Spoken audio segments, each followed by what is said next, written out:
วัสดีครับทุกคนเมื่อวันอาทิตย์ที่ 16 มิถุนายนนะฮะผมมีโอกาสได้ขี่มอเตอร์ไซค์จากกรุงเทพมหานครนะครับไปเที่ยวพักผ่อนนะฮะที่น้ำตกห้วยแม่ขมิ้นก็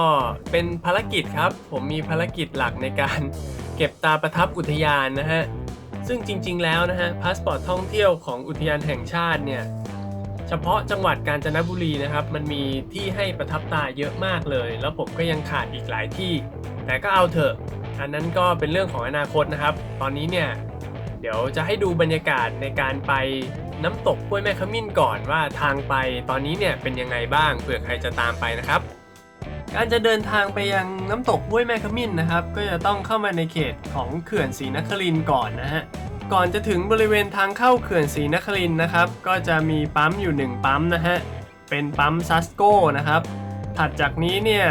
ไม่มีปั๊มแล้วนะฮะถ้าน้ำมันจะหมดก็เติมซะตรงนี้เลยนะครับ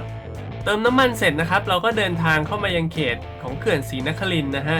ตรงนี้เนี่ยพอเข้ามาแล้วนะฮะตรงต่อไปเรื่อยๆเราจะเจอทางแยกนะครับ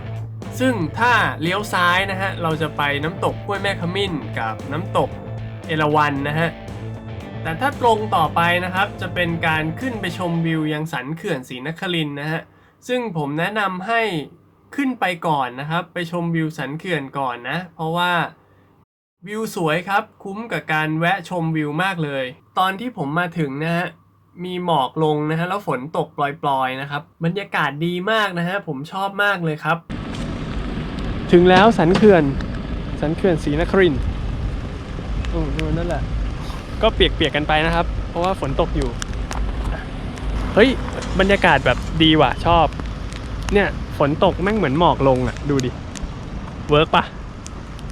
เวิร์กอยู่มีหมาด้วยมีหมาด้วยจ้ะไม่เห็นอะไรเลย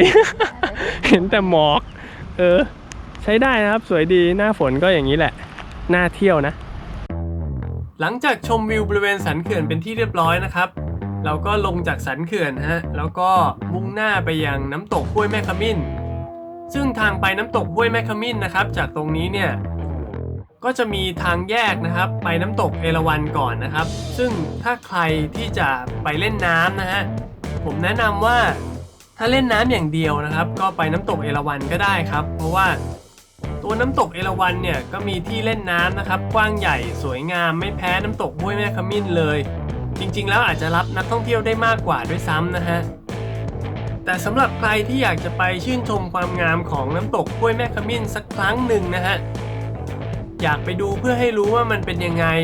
หรือว่าจะเดินทางไปเพื่อเอาตาประทับของอุทยานแห่งชาติเขื่อนศรีนครินทร์แบบผมนะฮะยังไงก็คงจะเลี่ยงไม่ได้ที่จะต้องเดินทางต่อไปอีก45กิโลเมตรเพื่อที่จะไปให้ถึงน้ำตกห้วยแม่ขมิ้นครับ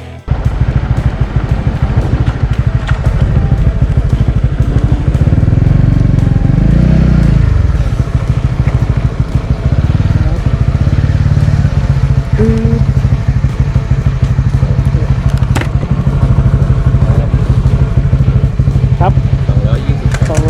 220ครับอ๋อเดี๋ยวต้องจอดด้วยนี่หว่าใช่พาสปอร์ตอยู่ในนั้นครับได้แล้วตาประทับของอุทยานแห่งชาติเขื่อนศรีนครินทร์มาถึงแล้วเย่จ้ะเป่ากันน้ำลายออกมาด้วยเหรอ หรือว่าแห้งแล้วอ่ะลองนิ้วจิ้มดูอย่างไม่แห้ง ตอนนี้เราก็เดินทางมาถึงอุทยานเขื่อนศรีนครินทร์นะครับที่เขาเรียกกันก็จะเป็นน้ำตกห้วยแม่ขมิ้นนะครับมีไก่เหมือนในนี่เลยอ่ะดูลานกลางเต็นท์ให้ดูลานกลางเต็นท์ร้านไก่มีไก่เหมือน7 คดก็มีไก่อย่างนี้มีไก่มีกระต่ายมาดูน้ำตกกันดีกว่า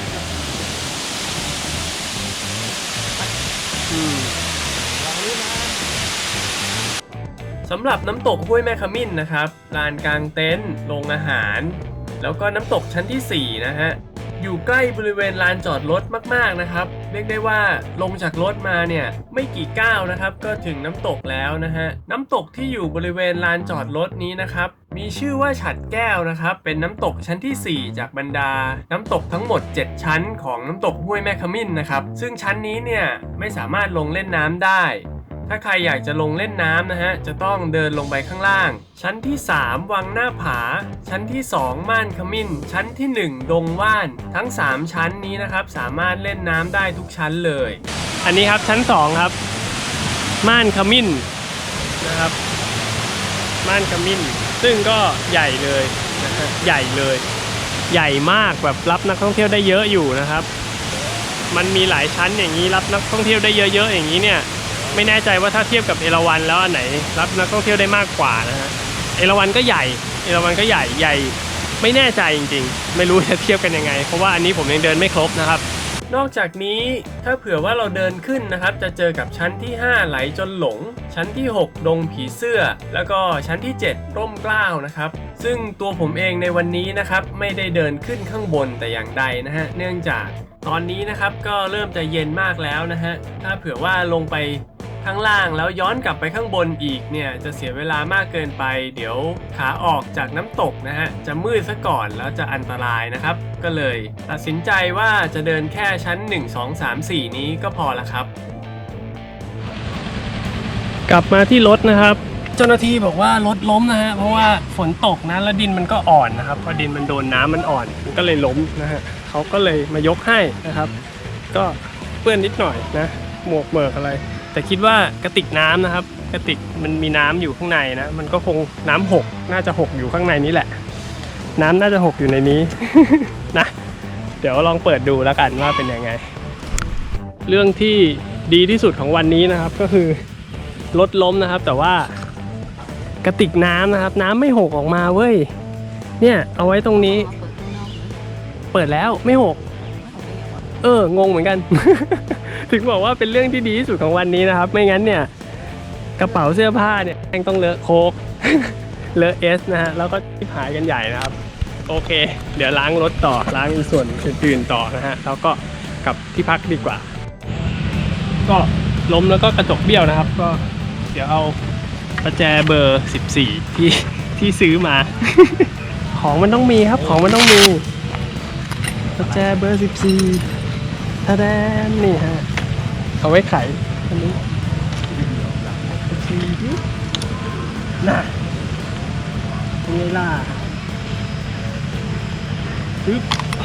เชี่ยรูดเลยทีเดียว